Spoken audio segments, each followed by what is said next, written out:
அன்பு தோழியின் ஆரோக்கிய உணவும் அற்புத வாழ்வும். இன்னைக்கு நாம மிக்சர் தான் செய்ய போறோம். அதுக்கு நாம 1/4 கிலோ கடலை மாவு போட்டுட்டோம். 1 டீஸ்பூன் அளவு சால்ட் போட்டிருக்கோம். 1 கை பச்சரிசி மாவு. கொஞ்சம் கொஞ்சமா தண்ணியை தெளிச்சு இதை நல்லா பிசைஞ்சுக்கலாம்.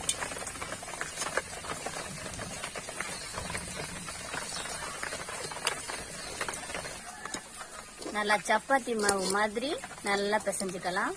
ஆனாலும் ரொம்ப சப்பாத்தி மாவு மாதிரி ரொம்ப அழுத்தமா இல்லாம சாஃப்டாவும் இல்லாம நல்லா இப்படி உருட்டி இப்படி போடுறது மாதிரி, அதை விடவும் இன்னும் கொஞ்சம் மிருதுவாவே பிசைஞ்சு வச்சிருக்கோம். நல்லா இந்த மாதிரி ஓட்டை உள்ளதா பார்த்து இடியப்ப வச்சு எடுத்துக்கலாம். கொஞ்சம் கொஞ்சமா புளிஞ்சு போட்டு இது மாதிரி வச்சிடலாம். நல்லா எவ்வளவு அழகா வருது பாருங்க. இது வேகட்டும்.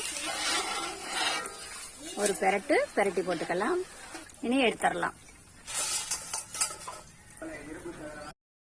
போடுறதுக்கு 1 கை வேர்க்கடலை இதுல இருக்கு.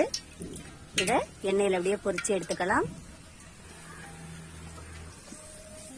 ஓகே, நல்லா பொரிஞ்சிருச்சு.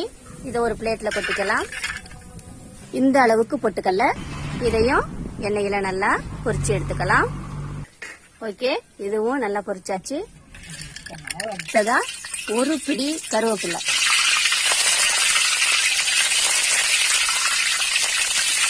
இதையும் இது கூட போட்டாச்சு. அடுத்ததா 1 முழு பூண்டு,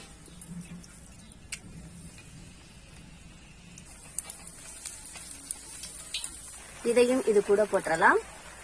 அடுத்ததா இதுல 1 கை சிகப்பு அவல், இதையும் பொரிச்சு எடுத்துக்கலாம்.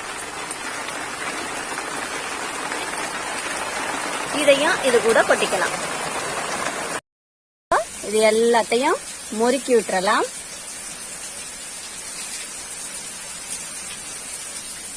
எல்லாத்தையும் நல்லா முறுக்கி விட்டாச்சு. இப்ப இது மேல நம்ம பொரிச்சு வச்சதெல்லாம் போடலாம்.